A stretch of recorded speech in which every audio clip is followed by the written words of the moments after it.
चलिए अब हम अपना लास्ट ग्रुप जो कि ग्रुप 18 है नोबल गैसेस, उसके बारे में बात करेंगे। नोबल गैसेस को हम इनर्ट गैस फैमिली भी कहते हैं।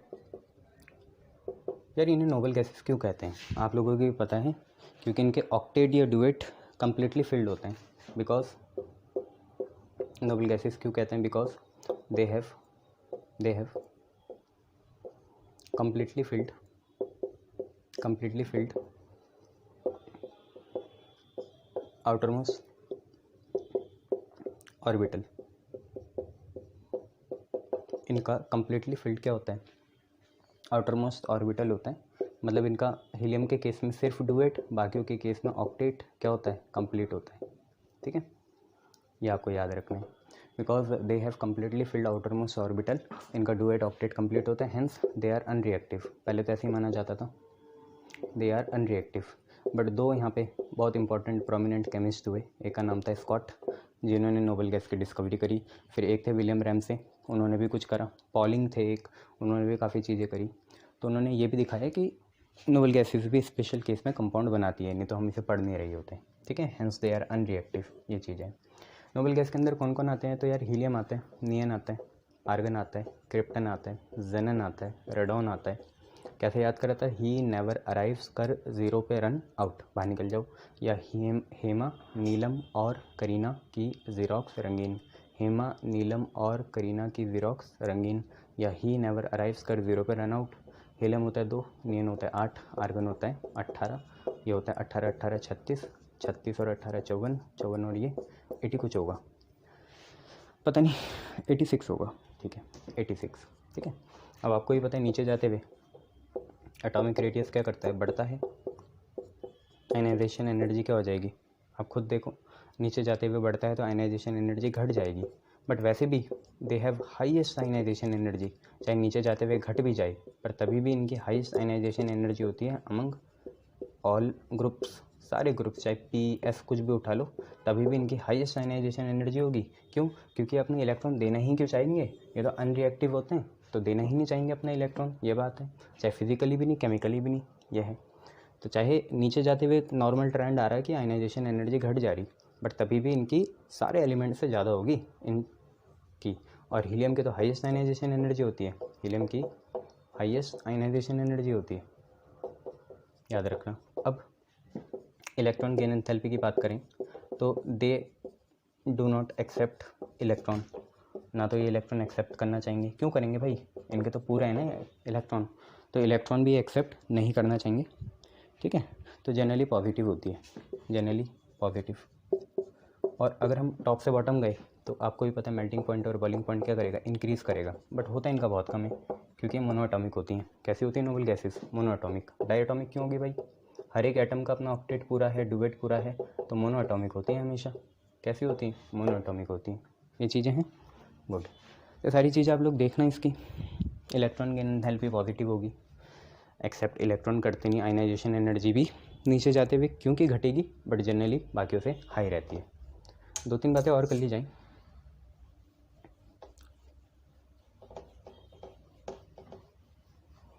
तो ग्रुप 18 की मतलब पी ब्लॉक की ही बात करते हैं। जैसे पी ब्लॉक में सबसे पहले आ गया कार्बन, उसके इधर आया नाइट्रोजन, ठीक है, फिर उसके इधर आया ऑक्सीजन, फिर उसके इधर आया फ्लोरीन, फिर इसके इधर कौन आएगा, फ्लोरीन के इधर होते हैं नियन। तो जब हम यहाँ से यहाँ तक जब हम गए तो न्यूक्लियर चार्ज क्या करा, बढ़ा, तो एटॉमिक रेडियस क्या करा, घटा। बट फ्लोरीन से नियन जाने में एटॉमिक रेडियस बढ़ गया। अरे ये तो सर अजीब ही हो गया। हाँ, ये बात है कि कार्बन से फ्लोरीन जाते हुए क्योंकि न्यूक्लियर चार्ज बढ़ा तो एटॉमिक रेडियस क्या हो गया, घट गया। बट वहाँ पे फ्लोरीन से नियन जाने में 9 से 10 जाने में एटॉमिक रेडियस बढ़ गया। इसके पीछे एक ही रीज़न है कि इन सब के तो कौन से रेडियस हैं, कोवेलेंट रेडियाई हैं, कोवेलेंट रेडियाई। बट क्योंकि नियन एक नोबल गैस है, नियन बनाता है वॉन डर वाल रेडियाई। और हमेशा चाहे ज़मीन आसमान एक हो जाए, ऑलवेज रेडियस ऑफ वॉन डर वाल हमेशा ज़्यादा होगा किससे, रेडियस ऑफ कोवेलेंट। बीच में मेटालिक भी आता है, उसे छोड़ो। ठीक है, वॉन डर वाल रेडियस हमेशा कोवेलेंट से क्या होता है, ज़्यादा होता है। सर ये क्या लिखा हुआ वी, बेटा आर है, आँख नहीं बटन लगा, वन डर वॉल रेडियस हमेशा कोवेलेंट से ज़्यादा होता है। तो जनरल ट्रेंड ये था वहाँ जाते हुए एटॉमिक रेडियस क्या होता है, घटता, पर बढ़ गया। मैं क्या करूँ, वन डर वॉल था इसलिए बढ़ गया। ठीक है, ये याद रखना। और जनरली एक और बात, जो हमारी नोबल गैसेज होती हैं उनके low melting and boiling point होते हैं। मतलब अगर हम ग्रुप्स को कंपेयर करें, नाइट्रोजन देखें, कार्बन देखें ग्रुप 14, ग्रुप 15, ऑक्सीजन देखें ग्रुप 16 का, हेलोजन देखें ग्रुप 17 का, फ्लोरीन, तो उनसे कम होता है इनका मेल्टिंग बॉइलिंग पॉइंट। तो वाई, सिंपल सी बात है, noble gases, why noble gases have low melting point and boiling point. आपको मैंने बताया था मेल्टिंग पॉइंट और बॉइलिंग पॉइंट जनरली जब तक कुछ अजीब सा ना हो जाए डायरेक्टली प्रोपोर्शनल होता है साइज़ ऑफ मॉलिक्यूल के, साइज़ ऑफ मॉलिक्यूल के। और मॉलिक्यूल एक चीज़ से तो बनता नहीं है, एटम तो बोला नहीं मैंने, मॉलिक्यूल क्या बनता है, ग्रुप्ड फॉर्म होती है, कलेक्टिव फॉर्म होती है। तो क्योंकि सिंस नोबल गैसेस मोनोएटॉमिक होती हैं, अकेला है, अकेले का साथ ज़्यादा देर का नहीं होता, हार मान ही जाएगा वो। 2-3 हो साथ में तो एकता रहती है, तो मेल्टिंग बॉइलिंग पॉइंट भी ज़्यादा होता है। कुछ गर्मी वो झेलता है पहला एटम, कुछ दूसरा झेलता है, कुछ तीसरा झेलता है, तो दुख बांट लेते हैं। इनका दुख कोई नहीं बांट पाता नोबल गैस का, इसलिए दिक्कत होती है। Noble gas is generally monoatomic. कैसे होती है, मोनोएटॉमिक होती है, मोनोएटॉमिक। इस वजह से इनका मेल्टिंग पॉइंट और बॉइलिंग पॉइंट क्या होता है, कम होता है। ठीक है, अडेप्ट आंसर यही मिलेगा इसका कि they are monoatomic, hence no intermolecular forces, no intermolecular forces, no intermolecular forces, बस only have weak van der Waals forces. और वन डर वाल फोर्सेस तो बहुत वीकेस्ट होते हैं ना नेचर में, only have weak van der वाल force. One der वाल फोर्स कोई केमिकल फोर्स नहीं है, इंड्यूस फोर्स है, फिजिकल फोर्स है। तो वन डर वाल फोर्स की ज़्यादा हिम्मत तो है नहीं, तो इस वजह से तो इनका लो बॉइलिंग पॉइंट होता है और ये लिक्विफाई हो जाते हैं at even low temperature. Low temperature में जनरली, बहुत कम टेम्परेचर में, रूम टेम्परेचर में उससे थोड़ा सा ज़्यादा, उससे थोड़ा सा कम में भी ये क्या हो जाते हैं, लिक्विफाई हो जाते हैं। अगर इनका बॉइलिंग मेल्टिंग पॉइंट ज़्यादा होता है तो इतनी जल्दी लिक्विफाई नहीं होता है। तो नोबल गैस क्यों इसका लो मेल्टिंग बॉइलिंग पॉइंट है, तो हमें साइज से लेना देना है, अकेला है, मोनोएटॉमिक है, कोई बढ़िया फोर्स नहीं है, बस एक छोटा सा वन डर वाल फोर्स होता है, उसको तो कोई भी हटका देता है। इस वजह से ये आपको याद रखना है। क्लियर है, गुड। अब इनकी जनरल इलेक्ट्रॉनिक कन्फिग्रेशन अगर हमसे पूछी जाए तो वैसे तो होती है NH2 NP6, बस एक्सेप्शन एक ही है इसमें, कौन, हीलियम, जिसकी सीधा क्या होती है 1H2 होती है, उसमें P नहीं होता। बाकी सबकी क्या होगी, NH2 NP6 होगी। ठीक है, क्लियर है भैया, गुड। जरा हम इनके अकरेंस की बात कर लेते हैं कि ये कहाँ मिलता है नोबल गैसेस। तो इनके ट्रेसेस मिलते हैं एटमॉस्फेयर में भी, आपको भी पता है, थोड़ा बहुत हीलियम एटमॉस्फेयर में मिल जाता है, 1%, 0.90% इतना मिल जाता है। तो हम इनके अकरेंस की बात कर लेते हैं। अकरेंस कहाँ अकर होता है ये, तो all noble gases except radon occur in atmosphere. Radon radioactive होता है ना, इसलिए, और वो बहुत जल्दी डिके भी करता है। तो all noble gases except radon are in present in atmosphere, present in atmosphere. किस किस क्वांटिटी में मिलती है, जैसे आर्गन मिलेगी 1%, आर्गन मिलती है आपको कितनी, 1%। और हीलियम नियन मिनरल्स में भी मिलते हैं जो रेडियो एक्टिव ओरिजिन के हों उसमें। तो helium neon are found in minerals, are found in minerals of radioactive origin. ऐसे मिनरल जिनका रेडियो एक्टिव ओरिजिन हो वहाँ पे हीलियम और नियन भी पाए जाते हैं। जैसे एक एग्जांपल है पिच ब्लेंड। पिच ब्लेंड एक मिनरल है जिसमें हीलियम नियन पाया जाता है, ये मिनरल रेडियो एक्टिव होता है।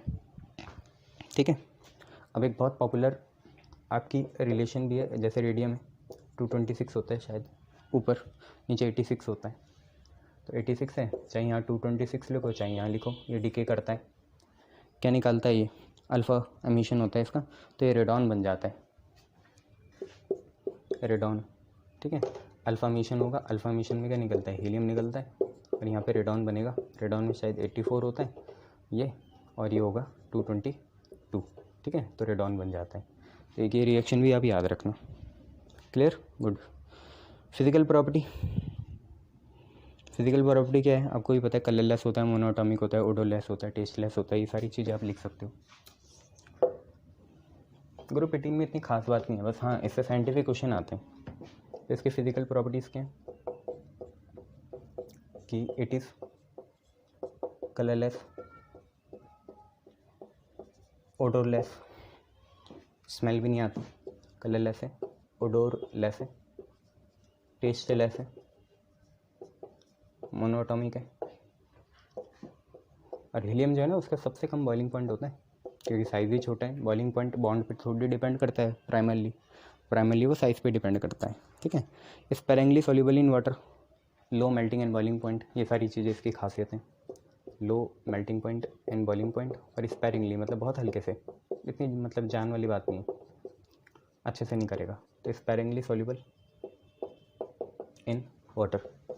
अब एक नोट लिख लेना कि हीलियम जो है हैज़ लोएस्ट बॉइलिंग पॉइंट, सबसे कम मतलब पूरे उसमें टेबल में लोएस्ट बॉइलिंग पॉइंट कितना होता है भैया, तुमको ही बताइए। हीलियम तो गैस भरते हैं ना बलून में, कितना होता है, नील इक्वल टू 42 केल्विन होता है, 42 केल्विन, इतना कम होता है, ठीक है, याद रख लेना। अच्छा, अगर ये मैं आपसे बोलूँ इनकी केमिकल प्रॉपर्टी होती नहीं है इतनी ज़्यादा, क्यों नहीं होती आपको ही पता है, क्योंकि यार एक तो इनकी स्टेबल कन्फिग्रेशन होती है, आयनाइजेशन एनर्जी बहुत हाई है, और maximum positive electron gain enthalpy है। तो अगर हम केमिकल प्रॉपर्टी की बात करें तो दे आर लीस्ट रिएक्टिव, बहुत कम रिएक्टिव होते हैं। पर एक बंदे आए नील बार्टलेट, उन्होंने कुछ करा तो they are least reactive due to,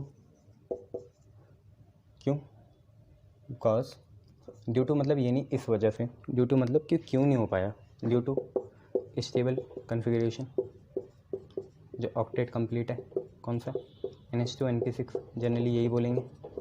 और दूसरा है हाई आयनाइजेशन एनर्जी, बहुत हाई आयनाइजेशन एनर्जी होती है, और maximum positive electron gain enthalpy. But एक खतरनाक कैच 22 सिचुएशन होगी, नील बार्टलेट थे, उन्होंने एक्सीडेंटली मेरे हिसाब से जिनन का कंपाउंड बना दिया था।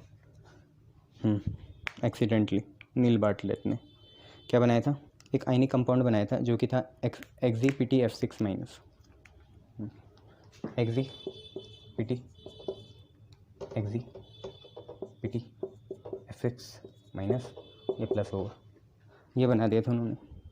और ये जनरली आयनिक कंपाउंड जो था रेड था, कैसा था, रेड, पहले पर्सन थे ये। डिस्कवरी तो आपको पता ही है, नोबल गैसेस की किसने करी थी, discovery of noble gases William Ramsay थे, विलियम रैमसे। और एस्टिमेशन किसने करा था, स्कॉट ने, estimation of noble gases, estimation of noble gases किसने करा था, स्कॉट ने करा था, ये याद रखना, ठीक है। नोबल गैसेस की डिस्कवरी तो विलियम रैमसे ने करी थी, एस्टिमेशन करा था किसने, स्कॉट ने, याद रखेंगे तो बढ़िया रहेगा। बट क्योंकि जैसे ही नील बार्टलेट ने पहले पर्सन थे जिन्होंने एक सक्सेसफुली आयनिक कंपाउंड बनाया जिनन के साथ, तो अब फिर आगे इस छोटी सी कंट्रीब्यूशन को बेस मान के काफ़ी कंपाउंड बने, वही हमें थोड़े डिस्कस करने हैं। तो सबसे पहले हम देखेंगे जिनन और फ्लोराइड के कंपाउंड, और स्पेशल केसेस में बनते हैं वो भी देखना है। जिनन फ्लोराइड कंपाउंड क्या क्या होते हैं, XZF4, XZF6, XZF2 ऐसे बनते हैं जिनन और फ्लोराइड के कंपाउंड, ठीक है। XZF2, XZF4, XZF6,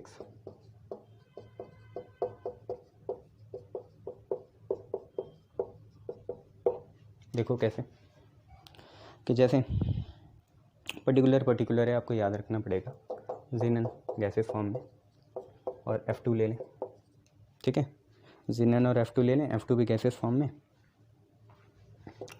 जिनन ले आप एक्सिस ज़्यादा क्वांटिटी में, तो आपका XeF2 बनेगा सब्जेक्ट टू द कंडीशन कि आप टेम्परेचर और प्रेशर 673 केल्विन और 1 बार दें।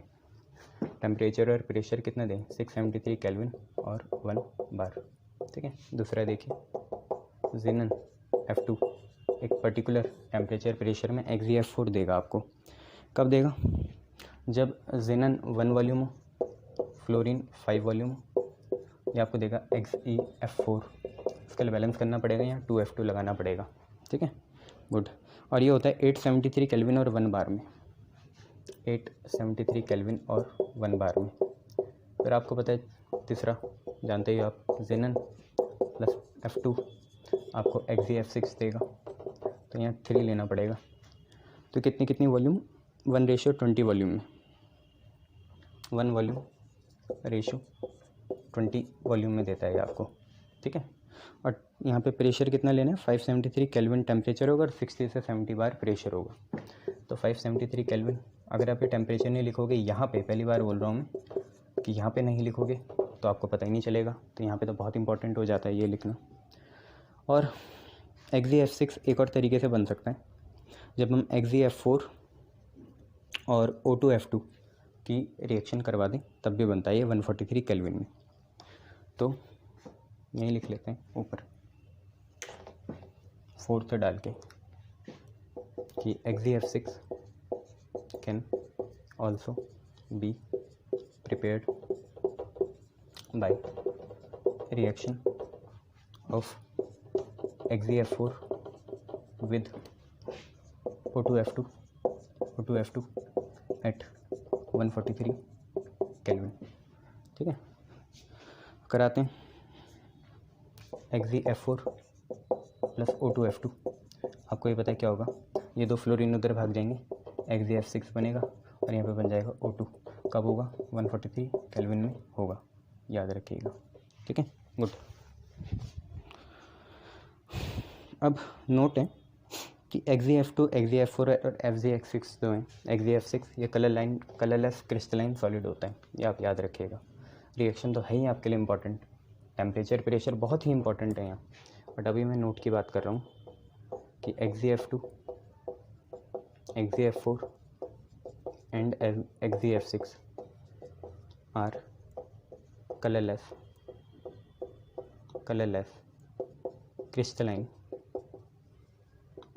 Crystalline solids. ये क्या होते हैं? कलरलेस क्रिस्टलाइन सॉलिड होते हैं। ठीक है, एंड ये सब्लाइम होता है 298 केल्विन में। एंड सब्लिमेशन आपको पता ही है, सीधा सॉलिड से वेपर, सब्लाइम एट 273 केल्विन, नहीं 283 होगा, 283 केल्विन में ये सब्लाइम हो जाते हैं, सीधा वेपर बन जाते हैं।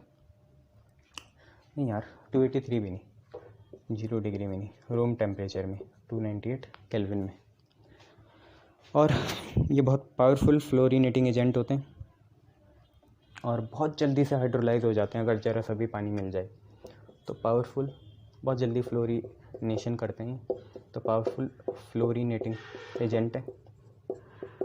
और रीडली स्पेरिंगली, पता है ना, स्पेरिंगली मतलब बड़ा मुश्किल से, रीडली मतलब एकदम से, तो रीडली हाइड्रोलाइज। चाहे आपको रीडली भी ना पता हो, बट अगर मैंने ये बोल दिया आपको कि even with the traces of water, इसका मतलब आप समझ ही जाओगे कि अगर इसे ज़रा सा भी तिनका भी दिख जाए पानी का तो ये एकदम हाइड्रोलाइज हो जाएगा। इसका मतलब रीडली मतलब हो गया बहुत आक्रामक, रिगोरस वे में। ठीक है, ये बहुत बढ़िया। कुछ और रिएक्शन थे तो देखो, जिनन फ्लोराइड के अंदर ही क्या है वो, कि अगर जिनन वाटर के ट्रेस के साथ करता है रिएक्ट तो क्या बनाता है? तो 2XeF2, 5वीं होगी, 2XeF2 solid plus liquid water, ठीक है, सॉलिड प्लस लिक्विड वाटर आपको देगा 2Xe, 2 ले लो, 2Xe 4HF और O2, 2Xe 4HF O2, हाँ ठीक है, बैलेंस होगी। ठीक है, Xe आपका गैसेस फॉर्म में होगा, HF आपका एक्वस फॉर्म में होगा। और अगर XeF2 को हम PF5 के साथ रिएक्ट कराएं तो क्या होता है? तो वो देखिए, XeF2 को फॉस्फोरस पेंटाफ्लोराइड के साथ रिएक्ट कराएं तो क्या होता है। तो आपका ये आयनिक कंपाउंड बनता है, कोऑर्डिनेशन आयनिक कंपाउंड।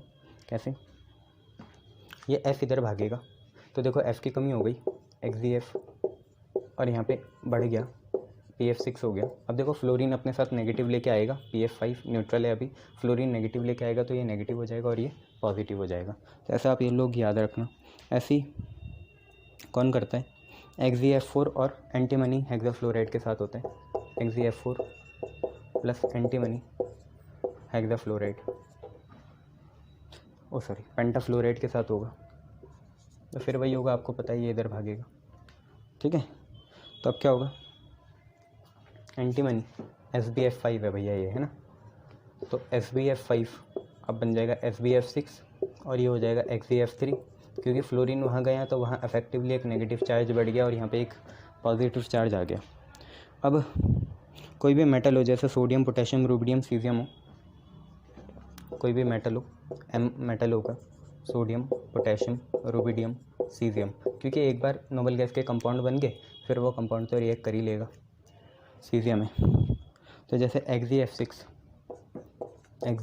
किसी मेटल के फ्लोराइड के साथ रिएक्ट करेगा, मेटल की वैलेंसी बनी है, तो आप पे कुछ ऐसा होगा कि इधर मिल जाएगा इसे, तो आप पे क्या होगा, Xg अब F7 हो जाएगा, मेटल कटाइन में चेंज हो जाएगा, मेटल पे पॉजिटिव आ जाएगा, XgF7 पे नेगेटिव आ जाएगा, ठीक है।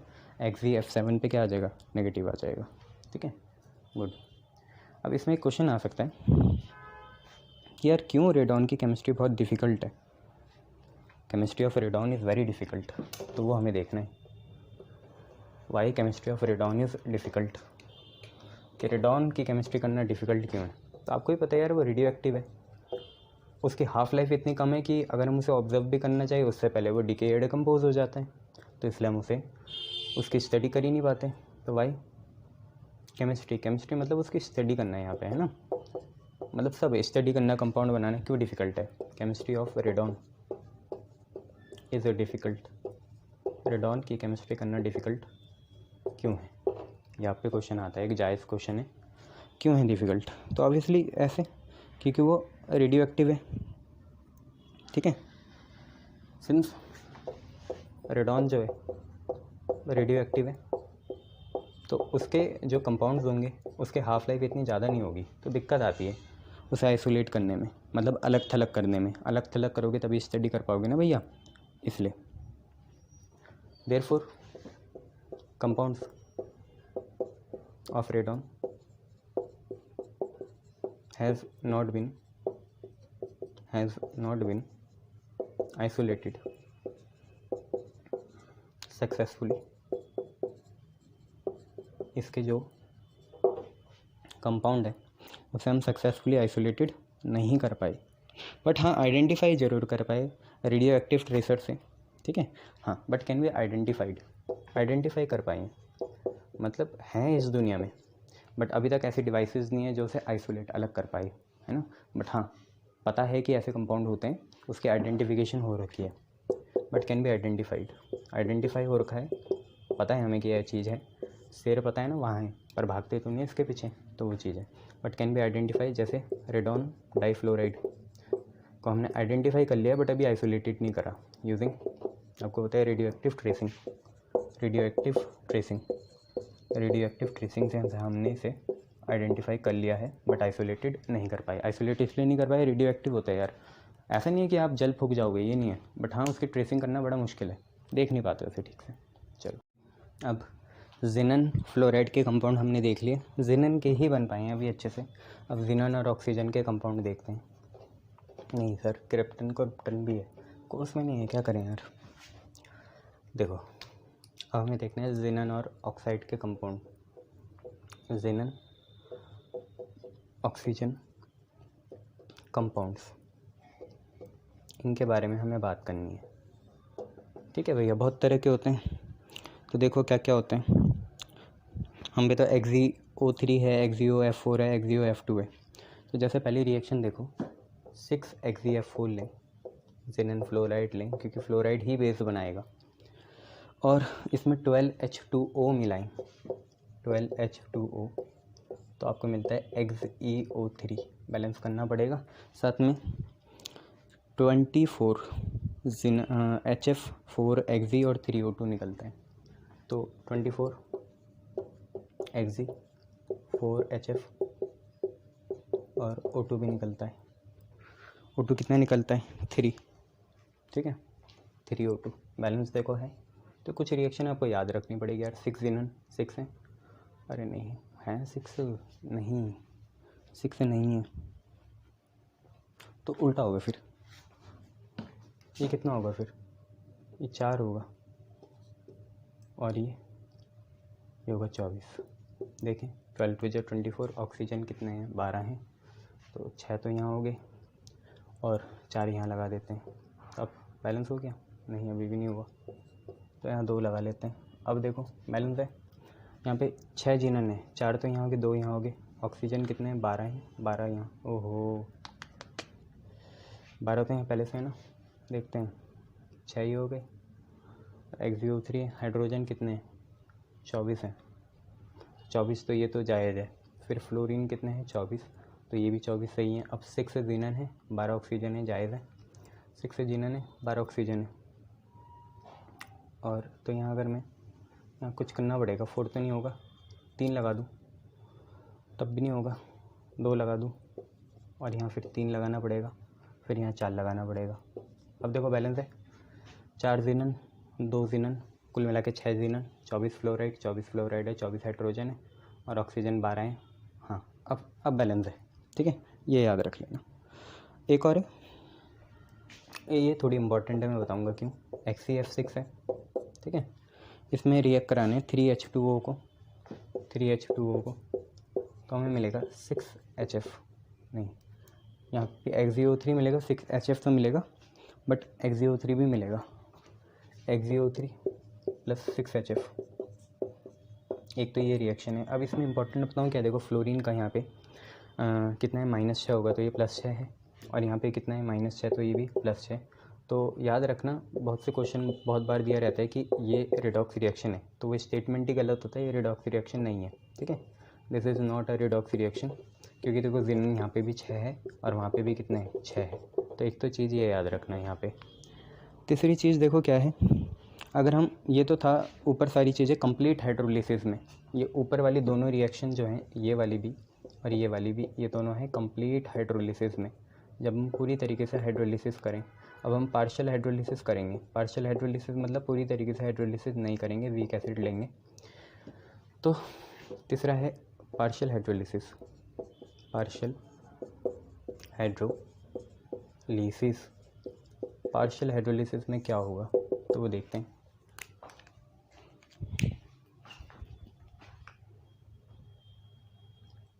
तो देखिए पार्शियल हाइड्रोलिसिस में क्या होगा, याद रखना, पार्शियल में बता रहा हूँ मैं। तो इतना बड़ा ऑक्सीजन का कंपाउंड बन जाएगा, देखते हैं। तो जैसे हम पे XeF6 हो प्लस H2O, तो हम पे बना XeOF4। अब बैलेंस करना है, XeOF4 बना, तो Xe ले लिया, O ले लिया, F4 ले लिया, 2HF बनेगा, 2HF ये, ठीक है, गुड। और XeF6 लें और 2H2O की ट्रेसिंग डालें, तो आप पे बनता है मेरे हिसाब से XeO2F2, XeO2F2, ठीक है। और XeO2F2 हो गया, 2 फ्लोरीन यूज़ हो गए, 4 हाइड्रोजन बच रहे, तो 4HF बनेगा। तो कुछ ये रिएक्शंस भी याद रखना। देखो ग्रुप 18 में रिएक्शंस ही हैं जो हैं, और कुछ नहीं है, ठीक है। थोड़ा XeO3 की बात कर लेते हैं, क्या है? एक्सप्लोजिव सब्सटेंस है, बहुत ख़तरनाक है, तो उसके लिए हम लिख लेते हैं XeO3 is colourless explosive solid and इसका पिरामिडल मॉलिक्यूलर स्ट्रक्चर होता है, तो नोट डाल के लिख लेना, XeO3 is colourless explosive solid. XeO3 जो होता है कलरलेस एक्सप्लोजिव सॉलिड है and has pyramidal molecule, pyramidal तो बनेगा ही, 6 लोन पेयर, 6 बॉन्ड, 6 नहीं, 3 डबल बॉन्ड बनेंगे, हाँ। And has pyramidal molecular geometry. एक ही चीज़ है साथ में, XeO4 जो है कलरलेस वोलेटाइल लिक्विड है। XeO4 जो है, XeO4 इज़ कलरलेस लिक्विड, और इसका पिरामिडल स्ट्रक्चर होता है, नहीं यार स्क्वायर पिरामिडल होता होगा, हाँ square pyramidal, and has square pyramidal structure होता है। तो अब अगर स्ट्रक्चर की बात ही आ गई है तो स्ट्रक्चर बनाते हैं, यूज़ करते हैं, ख़त्म करते हैं इसे। तो अब हम बात करेंगे स्ट्रक्चर ऑफ नोबल कंपाउंड की स्ट्रक्चर, ठीक है। स्ट्रक्चर ऑफ नोबल कंपाउंड्स के स्ट्रक्चर।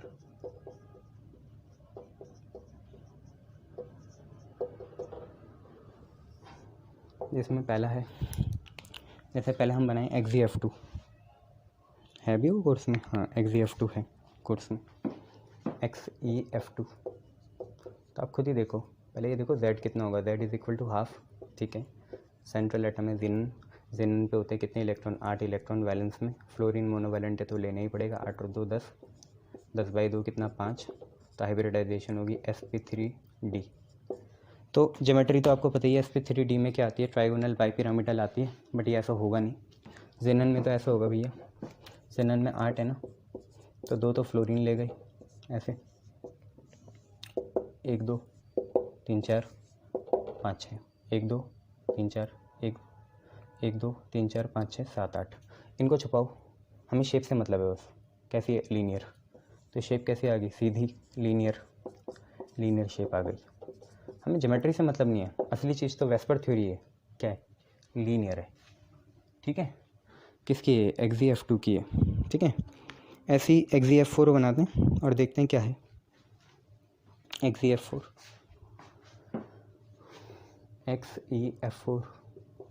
Z की वैल्यू आप निकाल सकते हैं हाफ, जिन का 8, 4 फ्लोरीन 12/2 6 मतलब हाइब्रिडाइजेशन sp3d2, ठीक है। sp3d2 6, sp3d2 पिरामिडल बनेगा और स्क्वायर बनेगा। चलो बनाते हैं। तो जिनन, एक फ्लोरीन इधर भेजा, एक फ्लोरीन इधर भेजा, एक फ्लोरीन इधर भेजा, एक फ्लोरीन इधर भेजा, इनको जोड़ा, इनको जोड़ दिया ऐसे।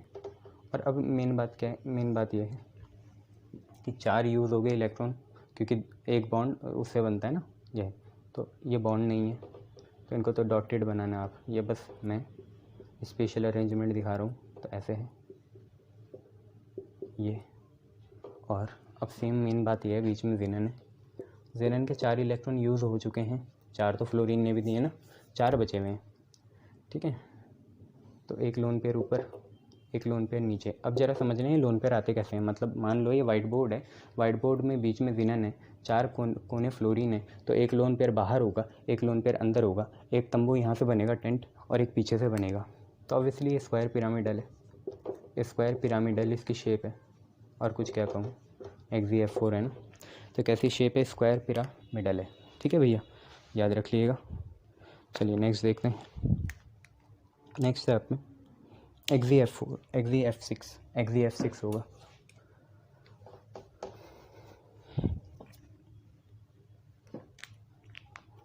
तीसरा है XeF6, Z निकाल लो इसका हाफ, जिनन 8, फ्लोरीन 6 हुआ 14, 14 का 7 मतलब sp3d3, 1 2 3 4 5 6 7 ऑक्टाहेड्रल। और यहाँ पे डिस्टॉर्ट होगा, तो देखते हैं।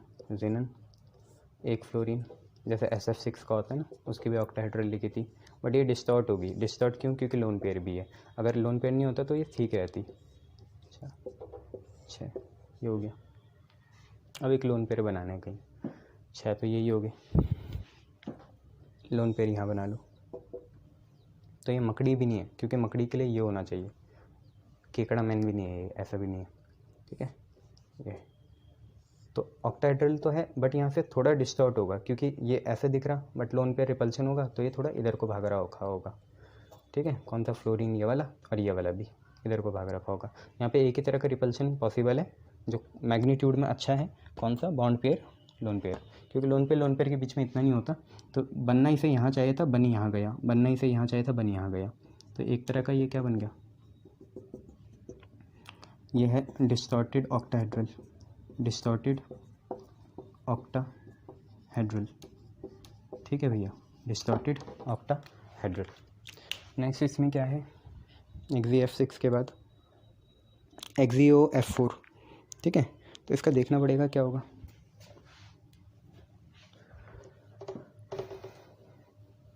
एक्जियो F4, ये भी कंपाउंड है। चौथा XeO F4, Z निकाल लेंगे हाफ, जेनन पे 8, ऑक्सीजन लेना नहीं क्योंकि वो मोनोवैलेंट नहीं होता, 4 फ्लोरीन होंगे, 12 आ गया, 12/2 6 मतलब स्क्वायर पिरामिडल इसका भी बनेगा। तो जेनन हो गया, ऑक्सीजन को डबल बॉन्ड देना ही पड़ेगा, एक फ्लोरीन इधर, एक फ्लोरीन इधर, एक फ्लोरीन इधर और एक फ्लोरीन इधर। अब देखो पहले के मुकाबले जैसे XeF4 में था तो वहाँ पे 2 लोन पेयर थे, यहाँ पे सिर्फ कितने लोन पेयर हैं, एक लोन पेयर है, उसकी जगह एक ऑक्सीजन है, तो है ये भी स्क्वायर पिरामिडल। ठीक है, तो इसको भी क्या बोलेंगे, स्क्वायर पिरामिडल है ये भी। ठीक है, याद रख लेना, क्योंकि एक लोन पेयर की जगह डबल बॉन्ड ही तो आ गया ऑक्सीजन का, और क्या है तो वही, बीच में स्क्वायर है और प्लेन के अंदर, प्लेन के बाहर लोन पेयर आते थे पहले, अब एक ऑक्सीजन और एक लोन पेयर आएगा, तो ये भी स्क्वायर पिरामिडल है।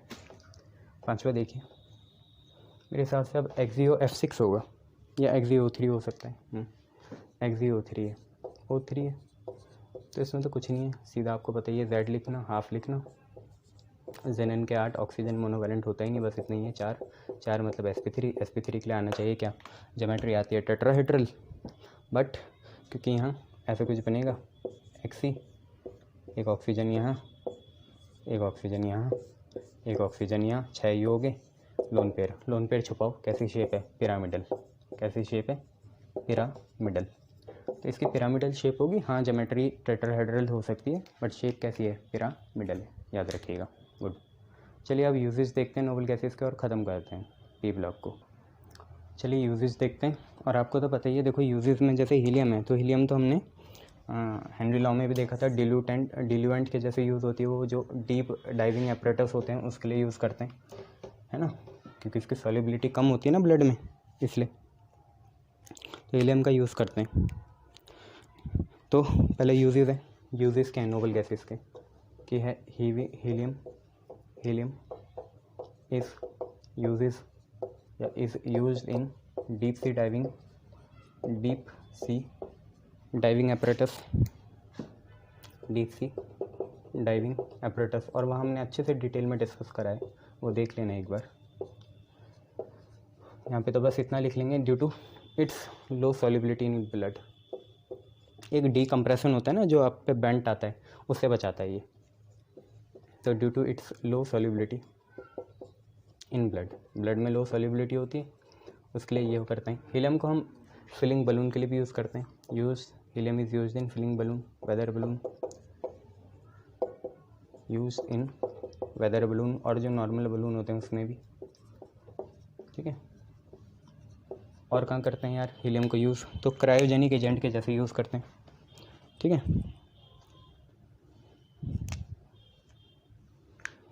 तो helium is used in cryogenic agent या as cryogenic agent, helium is used as cryogenic agent for various experiment at room temperature, बहुत सारे हमें एक्सपेरिमेंट करने पड़ते हैं रूम टेम्परेचर में, उसके लिए यूज़ करते हैं। ठीक है, for various experiment at room temperature में बहुत से एक्सपेरिमेंट करने होते हैं, वहाँ यूज़ होता है। और फिर इसका और कहाँ काम होता है, तो और यार इसका MRI स्कैन में भी काम होता है हीलियम का बहुत ज़्यादा। ठीक है, तो हीलियम का एक और काम तो ये है कि जो लिक्विड हीलियम है, हाँ ऊपर तो ये देखो, ये जो हीलियम है ना, ये यहाँ पे लिक्विड फॉर्म में होगी, है ना, हीलियम लिक्विड फॉर्म में होगी। अब यहाँ पे मैं आपको बता देता हूँ, इन MRI जो स्कैन होता है, मैग्नेटिक रेजोनेटिंग इमेजिंग, ठीक है, MRI scan, the strong magnets are made of helium, क्योंकि हीलियम डायमैग्नेटिक होती है ना, इसलिए तो इसे ये क्या बनाता है, रिपल्सिव बनाता है, मेड ऑफ हीलियम। वहाँ डायमैग्नेटिक लेने पड़ते हैं ना मैग्नेट, ये तो strong magnets are made of helium, MRI scan में। फिर नियन क्या होते हैं आपको पता ही है, नियन के तो बल्ब भी आते हैं ना, तो फ्लोरेसेंट और डिस्चार्ज ट्यूब में यूज़ करते हैं। तो नियन देखा नहीं तुमने, 7 अप का नियन पैक आता है कैसे चमकता है वो, वही। तो neon is use in fluorescent and discharge tube, fluorescent and discharge tube, fluorescent and discharge tube.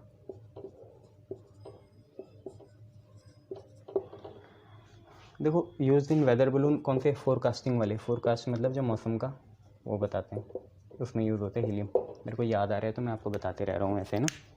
और नियन हो गया, और नियन को और कहाँ यूज़ करते हैं, ग्रीन हाउस में करते हैं, एडवर्टाइजमेंट के डिस्प्ले में, आपने देखा ही होगा नियन की होती है, और बोटानिकल गार्डन में यूज़ करते हैं। तो एडवर्टाइजमेंट, ADV लिख लूँ, याद हो जाएगा, चलो छोड़ो sir. Advertising display, botanical gardens, green house यहाँ यूज़ होता है, बोटानिकल गार्डन्स और ग्रीन हाउस में भी यूज़ होता है। कौन, नियन। कौन बचा अब, आर्गन बचा। आर्गन यार कुछ मेरे हिसाब से जलाने के काम आता है, ऐसे कुछ होता है, हाँ कुछ ऐसे याद आ रहा है। आर्गन इज़ यूज फॉर, हाँ एक तो इनर्ट एटमॉस्फेयर में यूज़ होता है मेटलर्जी के टाइम, और हाँ इसको आर्गन को बल्ब में भी फिल करते हैं, तो मुझे याद ही आ रहा था ऐसे कुछ है, तो वो लिखा ही लेते हैं। Argon is use to provide, argon is use to provide inert atmosphere in botanical, inert atmosphere in metallurgical process, inert atmosphere ताकि कोई छेड़खानी ना हो। तो inert atmosphere in metallurgical process, metallurgical process, और यूज़ होता है and to fill electric bulb डालते हैं ना, ताकि उसमें इम्प्योरिटी, कोई हानिकारक चीज़ें ना बना दे, उसमें उसे नुकसान ना पहुँचे। तो फिल इलेक्ट्रिक बल्ब को फिल करने के भी काम आता है। तो यहीं पे आपका P ब्लॉक ख़त्म होता हुआ, कॉन्ग्रेचुलेशन, ऐसे ही पढ़ते रहिए। अब इसकी एक मैं रैंडम सीरीज़ निकालूंगा किस चीज़ की, जिसमें मैं बहुत सारे क्वेश्चंस कवर करूंगा, बहुत सारे अलग अलग तरीके के, ये भी रिपीट होंगे, कुछ अलग भी तरह के कराऊंगा अलग से। मेरे हिसाब से तो बुक से ही कंप्लीट हो गया, बट अलग तरीके से भी कराने ना। ये तो चले उसके साथ, किसके साथ, थ्योरी के साथ। मैं प्योर क्वेश्चन कराऊंगा कंसेप्चुअल बेस, उसकी भी वीडियो आएगी जल्द, बट अभी हम डी ब्लॉक करेंगे, ठीक है। फिर देखेंगे इसको फटाफट निपटाना। 1.5 की स्पीड में देखना, MX प्लेयर डाउनलोड करो, उसमें 3 डॉट होंगे, उसमें डिस्प्ले ऑप्शन होगा, वहाँ से देखना। तो फटाफट इसे एक बारी में 1 टाइम्स स्पीड से बढ़िया 2 बारी 8 टाइम्स देख लो, बस हाफ ही टाइम ज़्यादा लगेगा, दिमाग में घुस जाएगा, और कुछ नहीं है। जो आपको एक्स्ट्रा दिखे बुक में वो भी लिख लिया करें, अगर इसके अलावा बुक में कुछ अच्छा दिखे तो वो भी लिख लेना। हमारा तो ख़त्म है, हमारा P ब्लॉक का साथ यहीं तक था, अब हम D ब्लॉक करेंगे, ठीक है। गुड, फटाफट निपटाओ। अब मेनली ऑर्गेनिक ही बची हुई है, मेटलर्जी में तो इतना कराऊंगा नहीं मैं कुछ खास, और कोऑर्डिनेशन भी इतना खास नहीं, और कॉस्ट टू बेनिफिट रेशियो बहुत कम है उन दोनों चैप्टर का, 4 मार्क्स के कुल नहीं है वो दोनों, ठीक है। गुड,